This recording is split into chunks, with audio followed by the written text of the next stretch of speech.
오늘 말씀은 신실하신 하나님이라는 말씀을 가지고 말씀을 나누겠습니다. 우리 지난주는 예배로 시작하여서 삶으로 취하는 기업이라는 말씀을 통해서 실로의 회막이 세워진 것처럼 우리 삶의 중심이 예배가 바르게 세워질 때 우리의 삶이 바르게 세워져서 그것을 통해서 모든 것이 다 시작되고 있음을 제가 말씀드렸습니다. 그래서 7지파의 늑장도 제가 말씀드렸습니다. 그래서 안일함을 통해서 분명히 땅을 정복하러 가려면 전쟁을 치러야 되는데 늑장을 비운 거예요.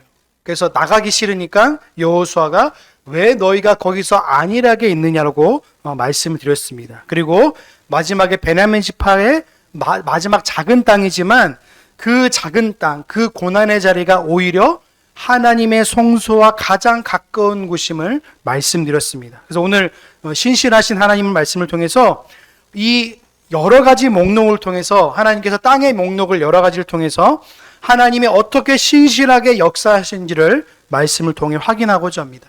여러분 여호수아 19장에 있는 말씀을 잘 보시면 현대인들은요 지명과 경계의 나열처럼 보입니다. 그렇죠? 여러 가지 지명들도 나오고 여러 가지 이름들도 나오지만 여기서 잘 보시면 하나님의 신실하심으로 이것이 정렬되어지고 나열되어 있음을 우리가 볼 수 있는 것이.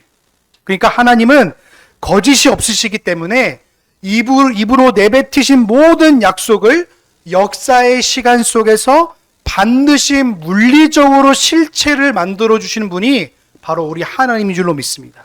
그것이 오늘 드러난 사건이 무엇입니까? 바로 마지막 지파들이 땅을 경계로 다 얻는 사건을 말씀드리는 거예요. 그래서 7지파가 땅에 분배되는 최종 과정을 다루게 되는데 이건 단순히 땅 분배가 문제가 아니라요. 이것은 하나님의 모든 작정들이 영원전부터 작정되신 모든 하나님의 뜻이 이스라엘에는 언약 공동체를 통해서 삶의 자리로 구현되는 하나님의 거룩한 역사의 현장이라는 것입니다. 그래서 신실하신 하나님을 통해서 우리 세 가지 교훈을 나누고자 합니다. 우리 1절부터 9절인데요. 우리 같이 한 목소리로 같이 다시 한번 읽겠습니다. 시작. 둘째로 시므온의 자손의 지파를 위하여 그 가족대로 제비를 뽑았으니 그 급여는 유다 자손의 기업 중에서라. 그 얻은 기업은 브엘세밧 곧 세메와 몰라라와 하살수아와 발라와 에셈과 에돌락과 부달 후르마와 시글락과 벳 말가복과 하살수사와 벳 르바욱과 사루엔이 13성읍이요 또 그 촌락이며 또 아인과 림몬과 에델과 아산이니 4성읍이요 또 그 촌락이며 또 남방 남막 곧 바알럿 부엘까지 이 성을 둘러있는 모든 촌락이니 이는 시므온 자손의 지파가 그 가족대로 얻은 기업이라. 시므온 자손의 이 기업은 유다 자손의 기업 중에서 취하였으니 이는 유다 자손의 분깃이라. 자기들에게 너무 많음으로 시므온 자손이 자기의 기업을 그들의 기업 중에서 얻음이었더라. 아멘. 여러분 시므온 자손은요 특별하게 독립된 영토를 얻지 못했습니다. 우리 저번에도 제가 뽑아드렸던 보시면 유다 자손 안에 시므온 지파가 안에 있습니다.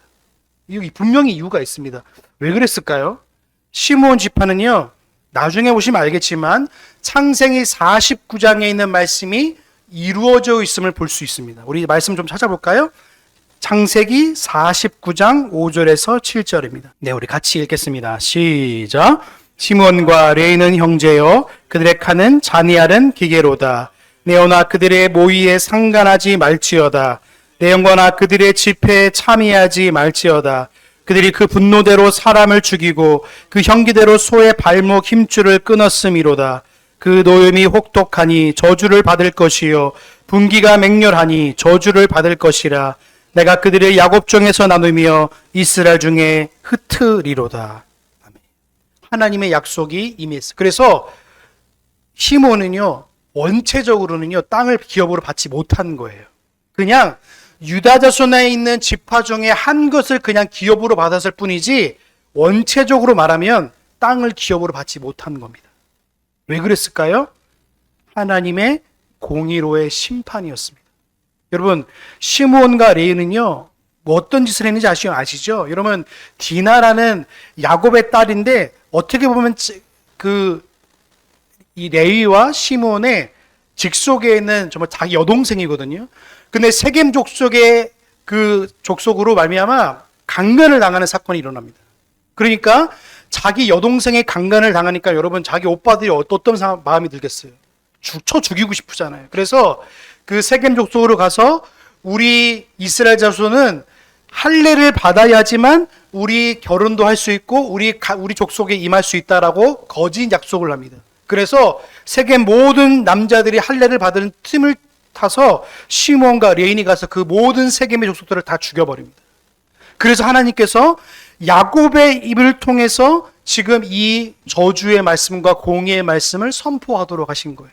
그래서 시므온이 이 유다 자손의 속함을 통해서 하나님의 공의를 선포하면서 동시에 아주 버리지 아니하시고 하나님께서 그 시므온을 유다 자손에 품게 하시는 겁니다.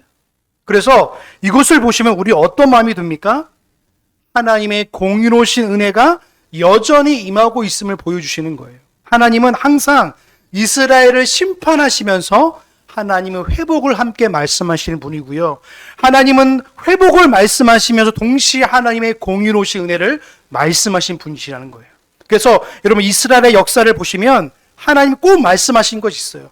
내가 너를 심판하겠지만 내가 반드시 너를 회복할 것이야. 이것이 이스라엘의 전 역사 가운데 이루어짐을 볼 수 있는 거예요. 그래서 시므온 지파에게 약속하셔서 그가 그에게 땅을 기업으로 주지 않았지만 오히려 하나님께서 심판 속에서도 회복을 말씀하시면서 유다 자손 가운데에 그 기업을 허락하셨다는 것을 우리 말씀을 통해 확인할 수 있는 겁니다. 그래서 하나님은 보존하는 섭리를 통해서 시므온을 흩으신 것이 아니라 버리신 것이 아니라 하나님께서 모든 피조물을 보존하시며 통치하시며 신실하게 그 백성들을 이끌어 가심을 볼씀을 통해서 유다 자손은요, 시므온은요, 유다 지파의 강력한 보호 아래 그가 머물도록 하신 하나님의 은총을 볼 수 있는 것이에요. 그래서 그거를 생존할 수 있도록 보호한 보호막을 치신 거예요. 그래서 시므온 자손은요, 하나님께서 은혜 가운데 그를 지키심을 볼 수 있는 거예요. 그래서 이거 나중에 보시면 알겠지만, 여러분 여호수아 20장에 보시면 도피성이 나오거든요. 하나님께서 자기가 의도하지 않는 죽음을 통해서 그 백성을 보호하신 것처럼 시므온을 심판 가운데 내버려 두신 것이 아니라 유다 자손 가운데 하나님 보호하신 것처럼 저와 여러분도 마찬가지입니다. 여러분 죄악 중에 우리는 거하는 우리 가운데에 우리를 내버려 두지 아니하시고 예수 그리스도 말미암아 저와 여러분을 품으신 줄로 믿습니다. 그것이 무엇입니까? 바로 유다 자손 안에 시므온을 두신 그 의미인 거예요. 큰 은혜인 것입니다. 여러분 하나님의 신실하심은 언제나 하나님의 작정과 언약에 근거할 수 볼 수 있는 거예요. 우리 말씀 한번 찾아볼까요? 민수기 23장 19절의 말씀입니다. 네, 우리 같이 보겠습니다. 시작. 하나님은 인생이 아니시니 시건치 아니하시고 인자가 아니시니 후회가 없으시도다. 어찌 그 말씀하신 바를 행치 않으시며 하신 말씀을 실행치 아니하.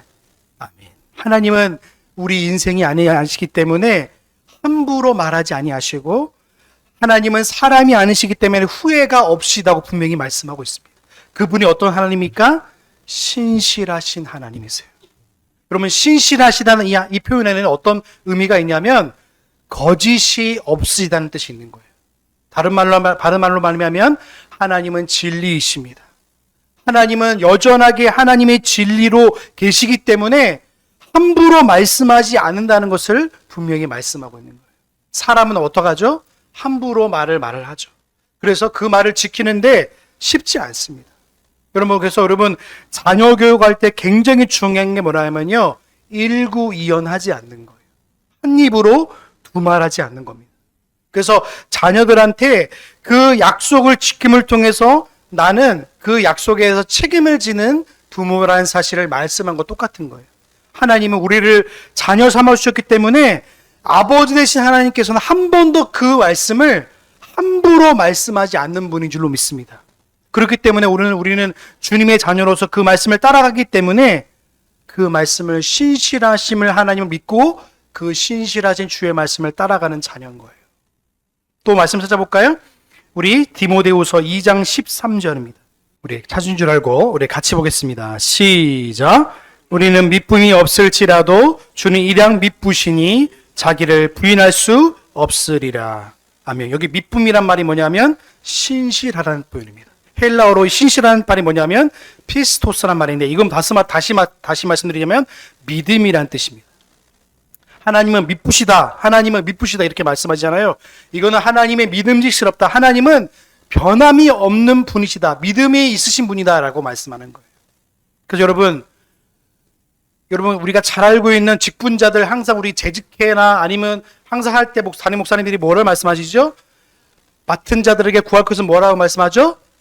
충성. 그 충성을 헬라어로 피스토스입니다. 맡은 자들에게 구할 것은 믿음이라는 거예요. 그래서 여러분 믿음으로 살아가는 게 뭡니까?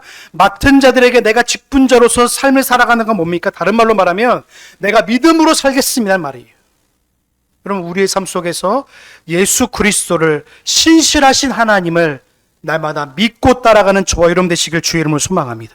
그게 바로 미쁘신 하나님께서 우리에게 항상 미쁘신 은혜로 우리에게 응답하신다는 것을 말하는 거예요.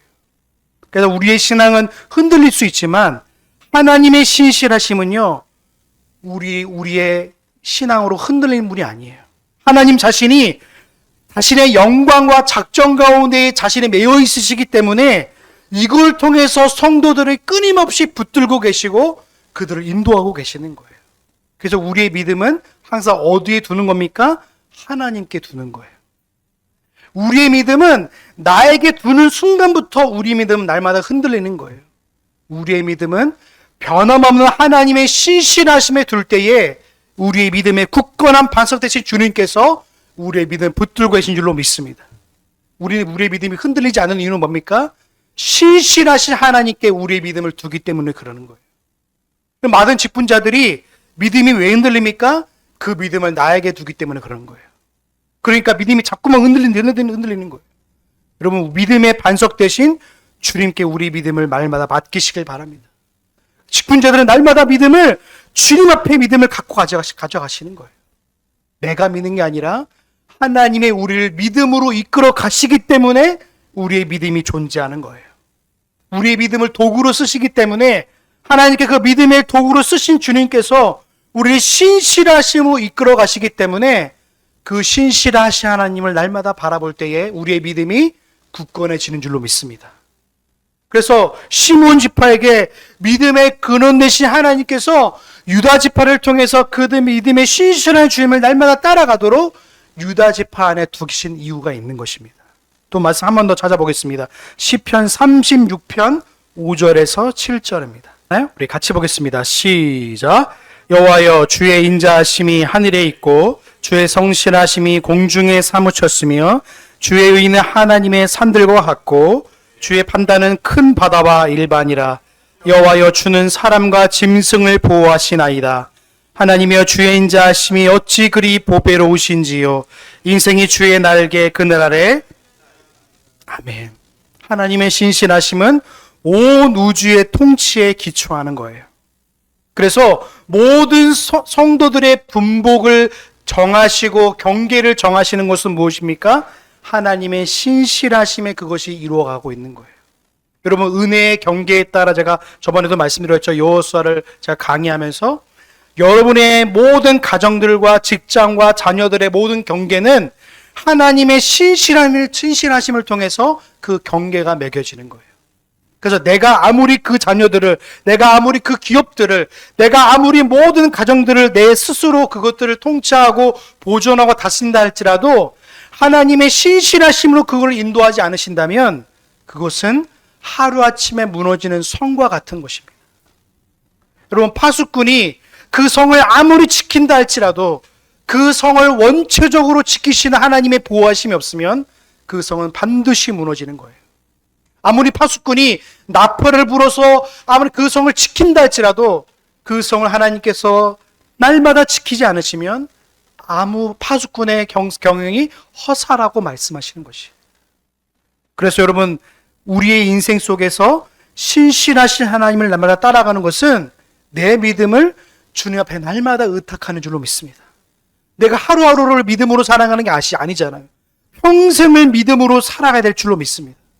그런데 그 믿음을 한순간도 놓으면 어떻게 됩니까? 늘 우리는 불안하고 염려하고 살아갈 수밖에 없는 거예요. 여러분, 여호수아 19장 10절부터 48절의 말씀인데 다 읽지 않겠습니다. 여러분, 여기서 뭘 말하고 있죠? 스불론 지파가 나오죠. 스불론 지파의 모든 지파의 그 기억이 나오는데 7지파의 모든 분복들을 여기 나옵니다. 그래서 여러분, 스불론 지파, 이사갈, 아셀, 납달리, 단까지 나오거든요. 이 7지파의 분깃을 다 정하시면서 하나님께서 그 경계를 세밀하게 하나님이 정하신 것을 볼 수 있습니다. 그래서 여기서 보시면 제비뽑기와 하나님의 특별한 섭리를 통해서 그것이 하나님께서 우연으로 된 것이 아니라 하나님의 분명한 경계와 은혜를 따라서 그것이 경계되고 분명히 정해졌음을 볼 수 있는 것입니다. 그래서 성령의 제비는 제가 뭐라고 말씀드렸죠? 하나님의 작정이 눈으로 보여주는 것으로 나타난다고 제가 말씀드렸어요. 그래서 하나님께서 각 성도에게 은혜의 분량이 다 다른 거예요. 어떤 데는 산지를 지파로 주는 분도 있고 어떤 데는 바다를 경계를 통해 주는 지파도 있어요. 그래서 성도마다요 각각 다양성을 통해서 주신 거예요. 그래서 은사도 다르고 삶도 다 다른 거예요. 근데 우리는 어떻죠? 어느 한 방향을 통해서 내가 저 사람과 같이 됐으면 좋겠다는 것은요 하나님이 주신 경계와 이것을 통해 우리는 부정할 수도 있는 거예요. 여러분을 주신 그 경계와 은혜를 따라서 감사와 자족과 만족을 따라 살아가는 저 여러분의 삶이 되시길 주의 이름으로 소망합니다. 근데 자꾸만 우린 다른 사람의 경계를 부러울 때가 있는 거예요. 나 저 사람 같이 되고 싶다. 나 저 사람 타는 차 타고 싶다. 저 사람의 살고 있는 집에 살고 싶다라고 하는 자꾸만 그런 부러움이 될 때가 많은 거예요. 여러분이 주신 경계는요 하나님이 주신 경계인 줄로 믿습니다. 신실하신 하나님께서 여러분에게 주신 은혜의 복으로 주신 거예요. 다른 사람 부러워할 필요가 없어요.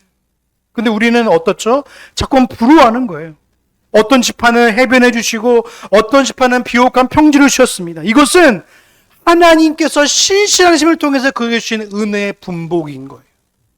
근데 우리는 어떻죠? 자꾸만 그것을 나의 것으로 취하고 싶은 욕심이 들 때도 있는 거예요. 여러분, 하나님이 주신 경계를 은혜의 경계로 받아들여 믿음과 감사함으로 받아 누리시길 주의 이름으로 소망합니다. 성도는 다른 사람의 지경을 시기하고 노락하고 두려워하고 또 그것들을 부러워하는 인생이 아니에요. 왜냐하면 내게 주신 경계가 신실하신 하나님의 최선의 선택임을 알기 때문에 그러는 거예요. 우리에게 주신 직분과 가정과 삶의 모든 조건은 하나님이 신실하게 제비 뽑아주신 거룩한 기업인 줄로 믿습니다. 그래서 감사할 수 있는 거예요. 감사하지 못하는 이유가 뭡니까? 자꾸만 우리의 경계를 넓히고 싶고 우리의 경계가 마음에 들지 않는 거예요. 그래서 불만이 터져 나오고 자꾸만 내 스스로의 입술 가운데 부러워하고 자꾸만 그 사람을 동경하게 되는 거예요. 여러분, 우리의 인생 속에 사람을 동경하는 것만큼 헛된 것이 없어요. 여러분, 사람을 부러워하고 사람을 동경하지 마시기 바랍니다. 사람을 동경하다, 사람을 부러워하다 결국에는 롯은 어디까지 가게 되냐면 수월 땅을 바라보던 그게 아니라 결국에는 소돔과 고모라까지 가게 되는 거예요. 우리의 눈에 가장 좋은 건 뭡니까? 신실하신 하나님을 바라보는 것인 줄로 믿습니다. 사람을 부러워하지 마시기 바랍니다. 사람이 주는 달콤한 목소리에 귀를 기울이지 마시길 바랍니다. 그러면 제가 요즘에 최근 많이 겪게 되는 일이 뭔지 아십니까? 이제 개척교회 목사님들이 전화가 많이 와요. 그래서 우리 사정이 저렇다 이렇다 이렇게 말하는데 그분들이 항상 뭐냐면 항상 외부로 자꾸 도는 거예요. 외롭다는 자기 합리화로 자꾸 사람들을 만나가고 그 사람들을 잘 따라가면 콩고물이나 좀 떨어질까봐 그 사람을 막 사람 뒷공문을 쫓아다니는 거예요. 여러분, 사람을 따라가면요 분명히 망합니다. 사람은 좋은 것을 낼 수 없어요. 오직 신실하신 하나님만이 우리에게 가장 귀한 것을 주실 분 줄로 믿습니다. 그분을 따라가야 될 줄로 믿습니다. 사람을 따라가지 마십시오. 신실하신 하나님을 따라가면 하나님을 통해서 주신 은혜와 복이 더 크고 은혜인 거예요. 그걸 바라보지 못하니까, 만족하지 못하니까 자꾸 사람을 통해서 무엇인가 얻으려는 우리의 죄성이 그 안에 근거하고 있는 거예요. 여러분, 하나님의 신실하심은 우리의 느낌과 감정에 근거하지 않는 거예요. 하나님의 불변하는 성품에 근거하는 거예요. 우리의 고난 중에 있을 때 하나님의 신실함이 보이지 않을 수도 있어요. 여러분, 태양이 구름에 가려져도요, 그 존재가 변함없는 것처럼 하나님의 신실하심은 우리의 상황과 관계없이 여전히 변함없는 줄로 믿습니다. 그래서 우리는 하나님이 여전히 우리와 함께 계심을 늘 누리며 살아가야 될 줄로 믿습니다. 성도는 그래서 하나 구름에 가려도 하나님의 계심을 바라봐야 되는 거예요. 고난 속에서도 하나님을 바라보셔야 되는 거예요. 왜냐고요? 하나님이 여전히 우리 가운데 신실하심으로 역사하기 때문인 줄로 믿습니다. 여러분, 아브라함과 이삭은요, 그 자녀를 얼마나 기다린지 아십니까? 아브라함은요, 25년 이상을 기다렸습니다. 자녀를 얼마나 갖겠어요? 99세가 되도록, 98세가 되도록 자녀가 없었어요. 그 시간 속에서 아브라함은요, 끓여도 하나님의 약속을 기다리려고 했는데 더 이상 그 인간의 한계를 기다리지 못하니까 자기 종을 데려와서, 엘리에스를 데리고 와서, 하나님, 이 사람이 내 종이고 내 장자를 이을 사람이라 하니까 하나님 뭐라고 말씀하십니까? 내 몸에 난 씨가 내 장자가 될 거라고 말씀하십니다. 근데 인간의 기다림은 뭡니까? 기다리지 못하는 거예요. 그러니까 자꾸만 내 인간적인 욕심으로 자꾸 그것을, 하나님의 기다림을 내 욕심으로 자꾸 채우려고 그러는 거예요. 그러니까 처음에는 엘리에셀이다. 그 다음에 어떤 건지 아십니까? 아브라함의 방법이 뭡니까? 나중에는 이방 여인이 종을 데려와서 그 여인을 통해서 자손을 이으려고 하는 인간의 방법을 동원하는 거예요. 하나님의 신실함은요, 끝까지 기다리고 인내해야 될 줄로 믿습니다. 그래서 여러분, 그 인내가 뭡니까? 그 경수가 다 끊어진 아브라함과 사라를 통해서 이삭이 나오지 않았습니까? 그게 하나님의 신실함인 줄로 믿습니다. 하나님의 약속은 내가 너를 하늘의 별과 땅의 모래알처럼, 바닷가의 모래알처럼 낼 거라는 하나님의 약속이 분명히 이루어지고 있음을 우리가 믿는 것입니다. 당장 보여지지 않아도, 당장 이루어지지 않아도, 당장 우리 눈에 보이지 않아도 하나님의 약속은 반드시 이루어짐을 믿는 것이 바로 성도의 인내요, 성도의 믿음인 줄로 믿습니다. 근데 우리는 자꾸 믿지 못하는 거예요. 기다리지 못하는 거예요. 하나님의 때를 자꾸만 놓치는 거예요. 왜요? 내 인간의 때로 그 하나님의 때를 채우려 하기 때문에 그걸 기다리지 못하는 것입니다. 여러분, 아브라함의 불신앙적 시도를 여러분 바라보지 마시기 바랍니다. 이 아브라함도 여지없이 인간입니다. 이삭도 여지없이 인간이고요. 야곱은 너무나 인간적입니다. 신앙적 인물을 통해서 우리의 피로를 채우지 마시고 신실하신 하나님을 바라보시길 주의 이름으로 소망합니다. 우리는 하나님을 통해서, 그 약속의 말씀을 통해서 하나님의 신실하심을 바라보는 사람들인 거예요. 그래서 오늘날 2000년이 넘어가고 4000년이 지나가는 이 시간 속에서도 하나님은 여전하게 우리의 인생 속에서 신실하심을 통해서 그 일들을 이루어 가심을 믿는 것이에요. 하나님은 그 신실함을 통해서 우리 인생들을 지금도 이끌어가는 줄로 믿습니다. 성경의 인물들을 보십시오. 단 한 사람도 완전한 사람이 없습니다. 단 한 사람도 그 인생 속에서 믿을 만한 구석이 없습니다. 그런데 하나님은 믿을 만한 분이십니다. 하나님은 여전히 우리 인생 속에서 변함없이 우리의 인생들을 하나님의 신실하심으로 초대하고 이끌어 가신 줄로 믿습니다. 그래서 그분이 우리의 신실하심을 믿는 분이에요. 믿음의 주요 온전케 하신 분이 누굽니까? 그 예수 그리스도를 바라보는 인생인 줄로 믿습니다. 우리 49절과 51절 우리 같이 보겠습니다. 여호수아 19장 49절과 51절 우리 같이 읽어보겠습니다. 같이 봅니다. 시작. 자기들 중에서 눈의 아들 여호수아에게 기업을 주었으되 여호와의 명령대로 여호수아의 구한 성읍 에브라임 산지 딥나세라를 주매 여호수아가 그 성읍을 중건하고 거기 거하였었더라. 세상 엘르아살과 눈의 아들 여호수아와 이스라엘 손 지파의 족장들이 실로에서 해망문 여호와 앞에서 제비 뽑아 나눈 기업이 이러하니라. 이에 땅은 나눈 일이 아멘. 여러분, 땅 분배의 마지막에 누구죠? 여호수아 자신의 기업을 받는 장면으로 장식이 됩니다. 여러분, 여호수아는요 장차 오실 예수 그리스도의 모형입니다.